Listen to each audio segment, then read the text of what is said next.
Okay, Assalamualaikum warahmatullahi wabarakatuh. Kita nak belajar macam mana nak tulis formula kimia.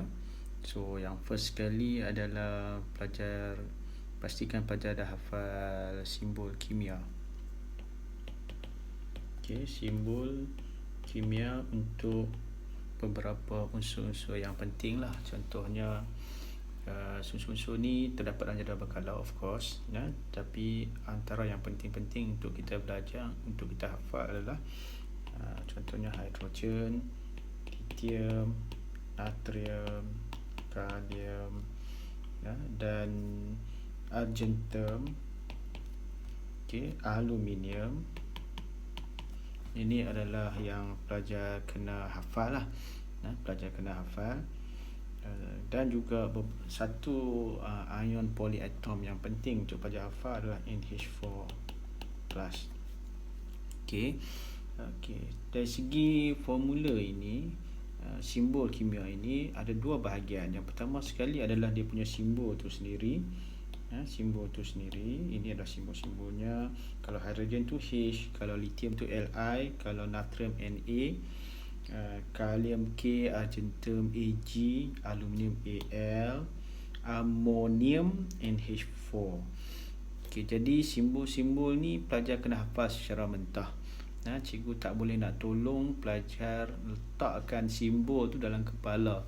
Seperti mana waktu belajar 1 dulu, kita belajar A, B, C, cikgu ajak tulis, praktis dalam buku, pelajar color huruf tu supaya semasa membuat aktiviti tu menyebabkan pelajar secara tak langsungnya hafal. Tapi kimia pelajar dah besar-besar semua, kita tak buatlah aktiviti kebudak-budakan tu. Gunakan waktu terluang untuk hafal simbol-simbol ni. Tetapi cikgu-cikgu boleh bantu pelajar untuk hafal charge. Charge ni ada teknik jugalah untuk kita hafal charge ni, ya. Untuk pengetahuan pelajar semua, charge positif hanyalah beberapa simbol ion yang ini adalah charge positif. Selain daripada ni, dia bercharge positif 2. Ini positif satu lagi, amonium pun positif. Selain daripada yang ini, charge positif 2 dan charge positif 3 hanyalah aluminium. Charge positif 3 hanyalah aluminium. Okey, bagaimana charge positif 2 yang lain-lain tu pelajar tak perlu hafal lah. Pelajar tak perlu hafal kerana kalau disebut contohnya magnesium. So kalau disebut magnesium, maka itu adalah magnesium. Berapa charge-nya tak perlu risau, dia charge 2 positif sebab kita dah hafal charge positif dan charge 3 positif, iaitu aluminium. Yang lain-lainnya tu kalau kita sebut kuprum, charge-nya 2 positif. Walaupun kuprum ada lebih daripada satu nombor pengoksidan, iaitu lebih daripada satu charge selain daripada 2 positif, tetapi dalam penggunaan soalan peringkat SPM, apabila pelajar perlu menulis formula melibatkan kuprum, kita banyak guna 2 positif. Okey. Kemudian ada lagi charge 2 positif yang lain-lain, contohnya kalsium 2 positif. Jadi ini charge 2 positif ini pelajar sebenarnya tak perlu hafal. Tak perlu hafal sebab apabila pelajar menghafal charge yang sebelah kiri ini, maksudnya selain daripada ini bercharge 2 positif. Okey. Selain daripada yang ada berapa semua? 1, 2, 3, 4, 5, 6, 7. Untuk 7 ion ini, pastikan pelajar boleh menghafal dia punya charge. Sikit saja, 7 saja. Selain daripada tu, ion positif adalah bercharge 2 positif.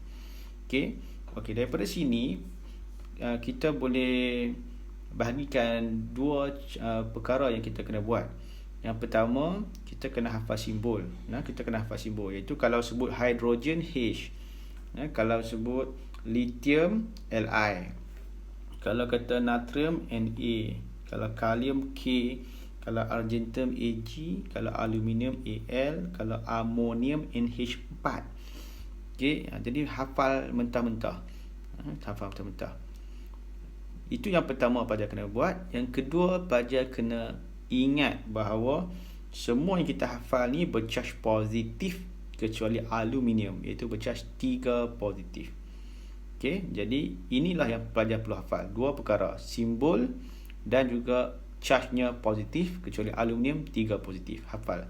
Selain daripada tu, semuanya adalah bercharge 2 positif. Semuanya dan lain-lain saya tak tulis semua lah, ada banyak lagi. Selain daripada itu bercharge 2 positif.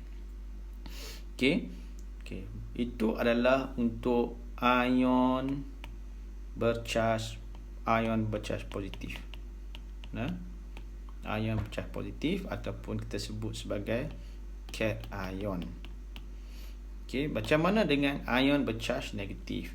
Okey, untuk ion bercharge negatif, pelajar dapati bahawa kalau kita tengok betul-betul ion bercharge negatif ni, dia ada cara penulisannya. Kebetulan lah ada dua jenis cara penulisan. Kalau kita perhatikan ion hidroksida OH, kalau pelajar kena hafal jugalah formula simbol tu OH. Contoh yang lain, kumpulan 17, fluorine FCl Br I, ini pun ini adalah simbol-simbol charge negatif yang kita kena tulis charge negatif. NO3. Okey, contohlah. Okey, kalau kita tengok semua simbol-simbol ni ada dalam penulisannya ada lurus. Ada lurus di situ. Okey, kita associate, ni teknik menghafal, kita associate lurus-lurus ini dengan satu. Dengan satu, iaitu satu negatif. Okey, kebetulan.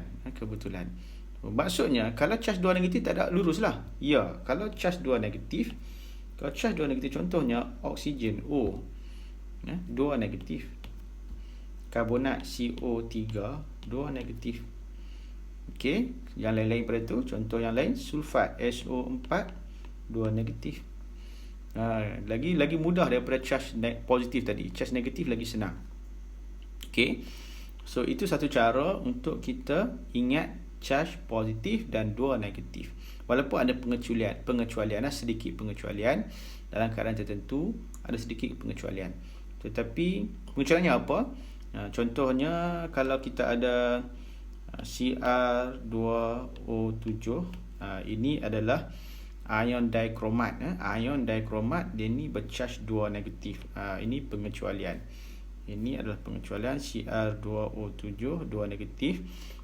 Siapa pengecualian saya kata sebab kalau kita tengokkan kat sini dia ada lurus sikit lah kat sini lah. Tapi charge, pastikan pelajar hafal ini adalah bercharge 2 negatif. Okey, harap pelajar boleh ingat charge negatif dan charge 2 negatif. Okey, apabila kita sudah menghafal ion-ion ini, simbol dan bilangan charge-nya. Okey, kita boleh buat formula kimia. Okey, sebelum saya terlupa, minta maaf, ada satu lagi iaitu charge negatif 3. Okey, charge negatif 3 ni tak banyak, ada satu saja. Ya, untuk charge negatif 3 ada satu saja, iaitu PO4. Charge-nya 3 negatif. Ini pun pelajar hafal secara berasingan. Hafal sahaja tanpa perlu ada teknik apa-apa saja, kena ingat betul-betul lah PO4 charge negatif. Dan jangan risau, dia hanya apply sekali sahaja saya rasa dalam pembelajaran SPM, iaitu ketika belajar sebatian karbon. Ketika belajar sebatian karbon dan keluar asid fosforik iaitu H3PO4. Okey. So itu kita dah hafal simbol dan juga kita sudah hafal charge, bilangan charge. Harap pelajar ingat teknik untuk hafal simbol dan bilangan charge. Okey, simbol cikgu tak boleh tolong. Pelajar kena hafal sendiri, bagi faham sendiri beberapa simbol. Tetapi charge-nya, dari segi charge-nya kita ada teknik, iaitu untuk simbol kimia, untuk charge positif kita hafal beberapa saja, iaitu 7 semuanya. H+, Li+, Na+, K+, Ag+, dan juga Al3+, NH4+. Ini hafal betul-betul. Pelajar mungkin rasa susah hati sebab ada banyak simbol yang kena tengok, tapi sebenarnya yang kena hafal 7 ni saja. 7 ni sahaja untuk hafal charge. simbol dan charge. Yang lain daripada itu, kita akan hafalnya sebagai charge 2 positif. Charge 2 positif. Okay, simbol still pelajar kena ingat. Cikgu tak ada teknik nak beritahu macam mana nak ingat simbol. Macam mana juga dulu-dulu waktu belajar satu, tak boleh nak ingat macam mana A tu B, C, D, melainkan kamu buat latihan dekat buku kerja. Kita trace line, dotted line kan. Itu cikgu ajar lah. Okay, tapi kalau dah form 4 ni, dah tingkat 4, simbol-simbol ni kamu belajar sendirilah macam mana nak hafal. Cikgu tak boleh tolong simbol, tapi bilangan charge, bila kita dah hafal yang sebelah kiri ni, yang sebelah kanan tu charge 2 positif. Okey. Kemudian charge negatif. Charge negatif lagi senang. Charge negatif adalah kita tengok, kita dah hafal simbol kan dengan sendiri, kita hafal mentah-mentah. So untuk charge negatif, mana-mana simbol yang negatif yang ada lurus dalam simbolnya, maka dia bercharge 1 negatif, tulis negatif macam tu. Kalau tak ada lurus, dia bulat-bulat, charge 2 negatif. Dan ada satu charge yang negatif, 3 negatif, iaitu PO4. Okey, itu cara untuk kita hafal charge. Okey, kemudian kita nak belajar macam mana kita nak tulis formula tu, formula kimia sebatian.